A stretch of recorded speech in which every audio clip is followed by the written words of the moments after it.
हरियापुर गांव एक बहुत ही सुंदर गांव था।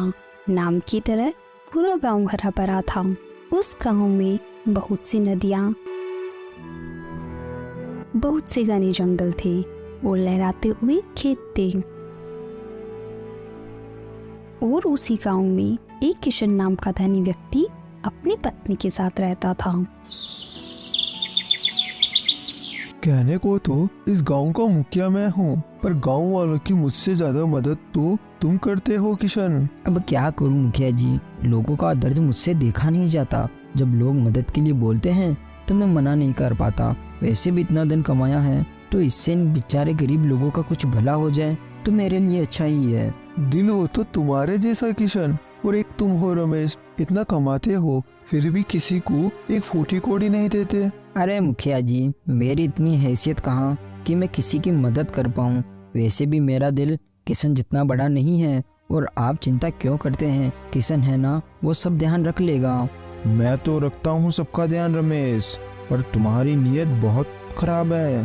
थोड़ा तो गरीब के बारे में सोचा करो। अच्छा मुखिया जी, मैं चलता हूँ, गरीब के लिए खाना बनवाया था, जरा वो खाना बंटवा दो। और हाँ रमेश, तुम भी अपनी पत्नी को लेकर वहाँ आ जाना, और जो गरीब के लिए खाना बनवाया है तुम भी वो खाना खा लेना। ठीक है किशन। किशन घमंड में वहां से रमेश की बेइज्जती करके चला जाता है और फिर रमेश अपने घर की ओर निकल जाता है।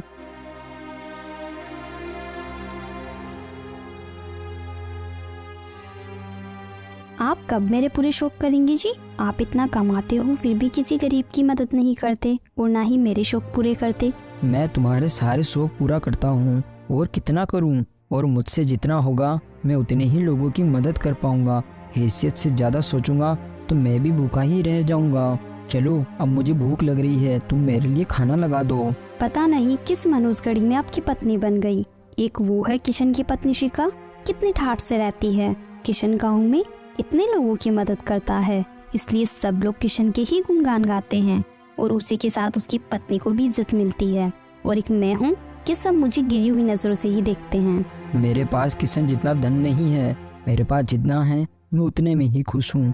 और तुम्हें भी यही कहता हूँ कि तुम्हें जितना मिल रहा है उतने में ही खुश रहना सीखो। और वैसे भी परेशान होने से क्या ही हो जाएगा, एक दिन अपने आप सब ठीक हो जाएगा। भगवान जाने आपका वो दिन कब आएगा। ऐसा कहकर मेघा गुस्से से वहाँ से चली जाती है। फिर एक दिन सभी गाँव वालों मुखिया जी ने इकट्ठा किया था। मुखिया जी ने सबको यहाँ क्यों बुलाया है जी, क्या कुछ पता है? नहीं, मुझे भी नहीं पता, लेकिन थोड़ी देर रुक जाओ, अभी अपने आप सब पता चल जाएगा। गांव में ज्यादातर लोग गरीब हैं, सबके बच्चे पढ़ नहीं पाते और वो मजदूर बनकर ही रह जाते हैं। इसलिए हम कुछ लोगों ने फैसला किया है कि हम सब लोग थोड़ा थोड़ा धन जमा करके गांव में एक स्कूल बनवाए, जिससे गांव के बच्चे पढ़ सके। ये तो बहुत अच्छी बात है, मैं जरूर अपनी तरफ से पैसा दूंगा। मुखिया जी, ये तो आपने बहुत ही अच्छा सोचा है। हम गरीबों के बच्चे को भी पढ़ने का मौका मिल जाएगा। हम सब आपके फैसले से सहमत हैं। मुखिया जी के इस काम से सभी गांव वाले बहुत खुश थे। पूरे गांव वालों में खुशी की लहर जाग गई थी। तो देर किस बात की, चलो सभी अपनी अपनी ओर से धन लाओ और यहाँ जमा करवा दो।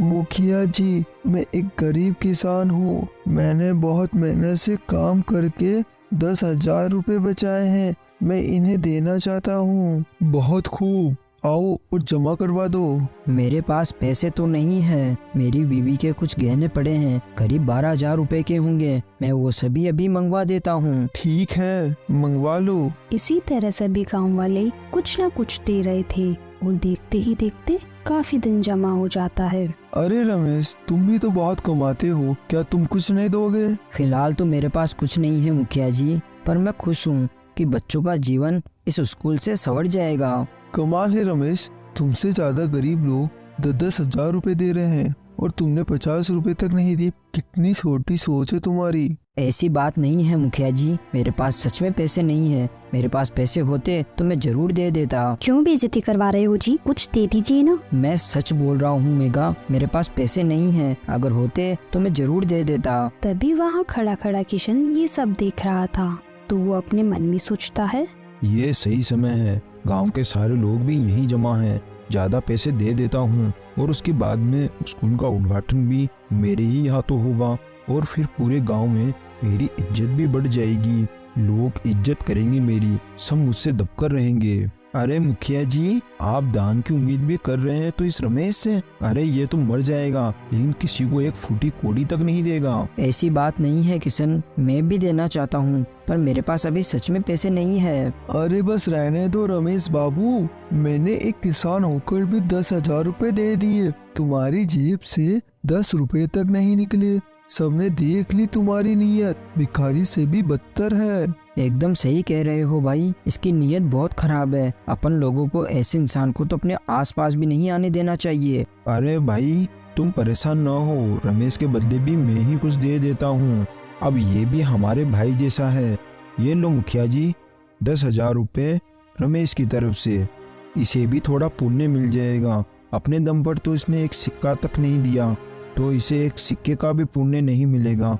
और ये लो 2 लाख रुपए मेरी तरफ से। किशन की 2 लाख की बात सुनकर सभी गांव वाले बहुत हैरान हो जाते हैं। 2 लाख रुपए? मैंने तो मुखिया होकर भी बस 50,000 ही दिए। तुम्हारा दिल सच में बहुत बड़ा है किशन, अगर तुम ना होते तो पता नहीं हमारे गांव का क्या ही होता। हाँ मुखिया जी, आप बिल्कुल सही कह रहे हो। एक किशन ही है जो अपने गांव का भला चाहता है और यही एक रमेश किसी मरते आदमी तक को पानी ना पिलाए, उसमें भी इसका कुछ घाटा हो जाए। आप सब में से किसी को भी चिंता करने की कोई जरूरत नहीं है, आपका किशन यही है। आप किसी को भी कोई भी मदद की जरूरत हो तो बेझिझक होके मुझे बताना। इसी तरह किशन एक ही पल में गांव वालों के लिए इंसान से भगवान बन जाता है। सुन लिया जी, करवाली ना खुद की भी बेइज्जती और मेरी भी, फिर भी आपकी आंखों में जरा भी शर्मिंदगी नहीं है। अब चलिए यहाँ से। फिर ऐसे ही कई दिन बीत जाते हैं। पूरा गांव अब पूरी तरह से किशन के हाथ में आ चुका था और यही घमंड उसे लेकर डूबने वाला था। तो एक दिन किशन के यहाँ एक बूढ़ा व्यक्ति आता है।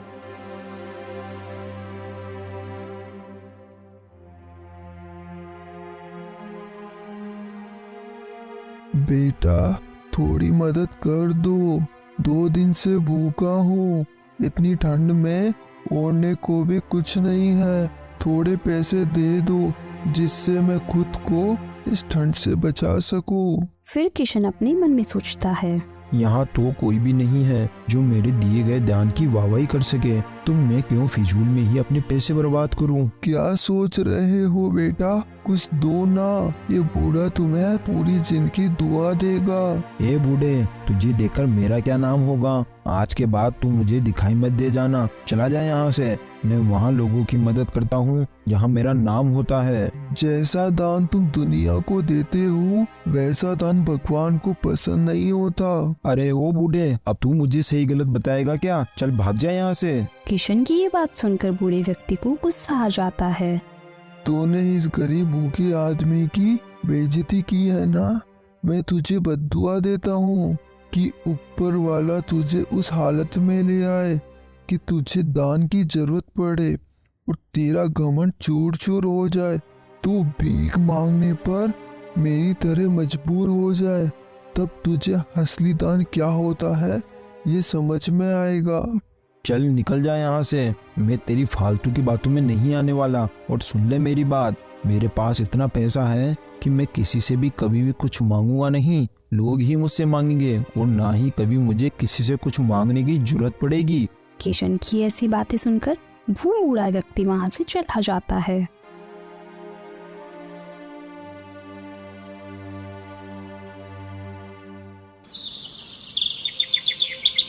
फिर अगले दिन सुबह होने पर ये क्या हो रहा है मुझे? मेरे पूरे शरीर पर छाले कैसे हो गए? मुझे तुरंत अस्पताल जाना होगा। ऐसा कहकर किशन तुरंत अस्पताल चला जाता है। आपको एक अलग किस्म की कोढ़ की बीमारी हो गई है, इसके इलाज में बहुत पैसा जाएगा। डॉक्टर साहब, आप पैसों की चिंता बिल्कुल भी मत कीजिए, जितना पैसा लगेगा मैं लगाऊंगा, पर आप इस बीमारी को ठीक कर दीजिए। किशन ने इसी तरह बहुत सी जगह अच्छे से अच्छे डॉक्टर को दिखाया, लेकिन किशन की ये बीमारी बिल्कुल भी ठीक नहीं हो रही थी। आपकी बीमारी में सारा पैसा लग गया, अब हमारे पास कुछ भी नहीं बचा और फिर भी आपकी बीमारी ठीक होने की बजाय बढ़ती जा रही है। तुम सही कह रही हो। गांव के लोगों पर मैंने इतना धन लुटाया, आज हमें जरूरत है तो कोई हमें एक पैसा भी उधार नहीं दे रहा। अभी गांव के कई लोगों के घर होकर आया हूँ, लोग उधारी देना तो दूर, उल्टा पास भी नहीं आने दे रहे। मेरी बीमारी से उन्हें घिन आ रही है। पर ये बीमारी कौन सी है जी, जो कभी खत्म नहीं होती? आपने तो किसी का बुरा नहीं किया, आपने सभी का भला ही किया है और इतना सारा दान दिया है, फिर भी आपके साथ ऐसा क्यों हो रहा है? अपनी पत्नी की ये बात सुनकर किशन को उस बूढ़े आदमी की बात याद आ जाती है। हाँ, अब मैं समझ गया, ये कोई बीमारी नहीं है बल्कि उस बूढ़े का श्राप है जिसका मैंने दिल दुखाया था। अब वही इस बीमारी का कोई इलाज बता सकता है। फिर किशन तुरंत उस बूढ़े आदमी को ढूंढने के लिए निकल जाता है।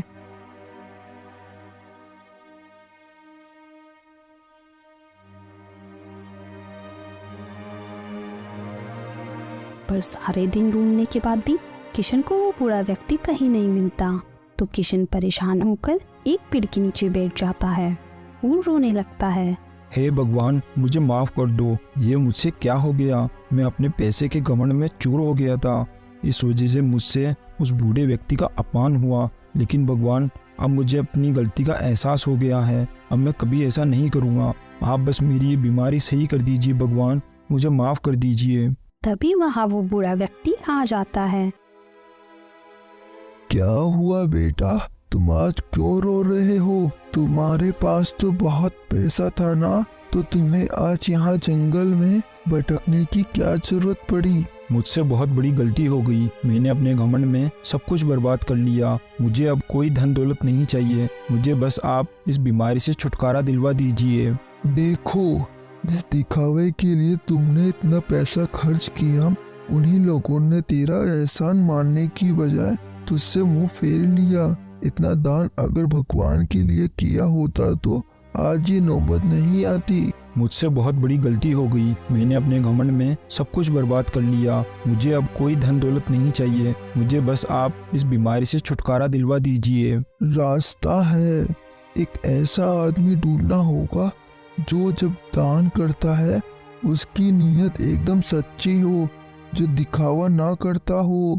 ऐसे आदमी को ढूंढकर उसके घर का जल तुझे पीना होगा, जिससे तेरी बीमारी गायब हो जाएगी और तू पहले की तरह स्वस्थ हो जाएगा। बहुत बहुत धन्यवाद आपका, और आपका ये एहसान मुझ पर जिंदगी भर रहेगा। फिर किशन वापस वहाँ से गांव की ओर आ जाता है। अब ऐसा आदमी ढूंढना पड़ेगा जो दिल से दान करता हो। लेकिन आज की दुनिया में हर कोई दिखावे के लिए ही दान करता है, लेकिन मुझे कुछ भी करके ऐसा आदमी तो ढूंढना ही होगा। हाँ, मैं क्यों ना मनीराम जी के यहाँ जाऊँ, क्योंकि वो हर तीसरे दिन गरीबों को खाना खिलाते हैं। शायद उनके वहाँ का पानी पीकर मेरी ये बीमारी सही हो जाएगी। फिर किशन सीधा मनीराम जी के यहाँ जाता है। मनीराम जी, एक गिलास पानी मिलेगा क्या? मैं इधर से गुजर रहा था तो प्यास लग रही थी, इसलिए सोचा कि आपके यहाँ से पानी पी लूं। हाँ हाँ किशन, जरूर, रुको, मैं भी तुम्हारे लिए पानी लेकर आता हूँ। फिर मनीराम जी किशन को पानी लाकर दे देते हैं और किशन वो पानी पी लेता है। लेकिन मनीराम जी का पानी पीने के बाद भी किशन की वो बीमारी सही नहीं हुई। अरे, ये पानी पीकर भी मैं ठीक नहीं हुआ, इसका मतलब इनका दान भी सच्चा नहीं है। इसी तरह किशन गांव के हर घर से पानी पी लेता है, पर उसकी ये बीमारी सही नहीं होती। तो एक दिन किशन अपने घर लौट रहा था। 1 महीना हो गया है, लेकिन मैं अभी तक ठीक नहीं हुआ। पूरे गांव में ऐसा एक भी इंसान नहीं मिला जो दिल से दान करता हो। क्या अब मैं हमेशा के लिए कोढ़ी बनकर ही रह जाऊंगा? अरे, ये तो रमेश का घर है। पूरे गांव में बस यही एक घर बचा है। क्या मैं इसका पानी पीऊं? नहीं, चलो रहने देता हूँ, क्योंकि ये तो वैसे भी किसी को एक फूटी कोढ़ी तक नहीं देता। इसका तो वैसा भी दान से कोई वास्ता नहीं है। फिर किशन वहाँ से जाने लगता है। तभी रमेश ने पीछे से आवाज दी, अरे किशन, तुम यहाँ? अभी तुम्हारी बीमारी कैसी है? इससे पहले किशन कुछ कह पाता तो उसे खांसी उठाई। अरे, तुम्हें खांसी आ रही है, रुको, अभी मैं तुम्हारे लिए पानी लेकर आता हूँ। फिर रमेश अंदर पानी लेने के लिए जाता है।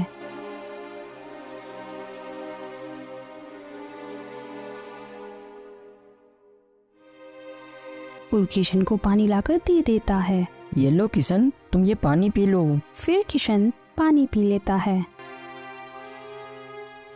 रमेश के यहाँ का पानी पीते ही किशन धीरे धीरे सही होने लगता है और देखते ही देखते किशन पूरी तरह सही हो जाता है। खुद को सही होते देख किशन बहुत खुश होता है। अरे मैं ठीक हो गया, मेरी बीमारी ठीक हो गई, मुझे उस शराब से मुक्ति मिल गई। शराब? कौन सा शराब? तो किशन रमेश को सारी घटना बता देता है। रमेश, पर मुझे एक बात समझ में नहीं आई। उस बूढ़े आदमी ने कहा था जो भी सबसे अच्छा दान करता होगा उसके घर का पानी पीकर मेरी बीमारी ठीक हो जाएगी, पर तुम तो किसी को कुछ भी ध्यान नहीं देते, तो मैं तुम्हारा पानी पीकर कैसे ठीक हो गया? क्योंकि जैसा दिखता है वैसा होता नहीं है मेरे भाई। मैं देता तो हूँ पर किसी को दिखाकर नहीं, बल्कि सबसे छुपा कर, क्योंकि भगवान को वही पसंद है। और रही बात स्कूल की, तो मैंने वहाँ कुछ इसलिए नहीं दिया क्योंकि वहाँ जितना पैसा चाहिए था उतना इकट्ठा हो चुका था। तो मैंने सोचा मैं वहाँ अपना पैसा क्यों दूँ जहाँ उसकी सच में ज़रूरत नहीं है। मैं अपना पैसा वहीं दूंगा जहाँ उसकी सच में ज़रूरत है। मैं ऐसे लोगों को ढूंढता हूँ जो एक एक टुकड़े के लिए तरसते हैं। उन्हें खाना खिलाकर एक अलग ही सुकून मिलता है।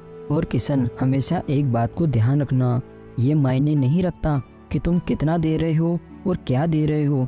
मायने ये रखता है कि तुम अपने कितने सच्चे मन से दान दे रहे हो।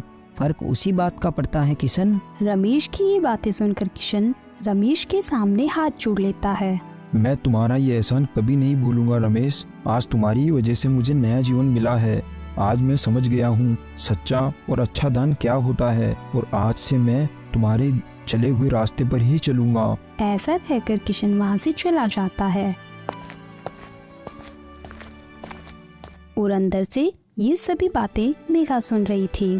तो मेघा रमेश के पास आकर बोलती है, मुझे माफ कर दीजिए, मैं आपको कितना गलत समझती थी, पर आप तो असली हीरा हो जिसे मैं पत्थर समझ रही थी। इस सब की कोई जरूरत नहीं है भाग्यवान, थोड़ी गलती मेरी भी है। मुझे तुम्हारी खुशियों का ध्यान रखना चाहिए, लेकिन अब तुम चिंता मत करो, मैं तुम्हें बिल्कुल भी शिकायत का मौका नहीं दूंगा। तो दोस्तों, हम इस कहानी से यही सीख मिलती है कि हमें दान तो करना चाहिए, लेकिन दिखावे का दान कभी नहीं करना चाहिए।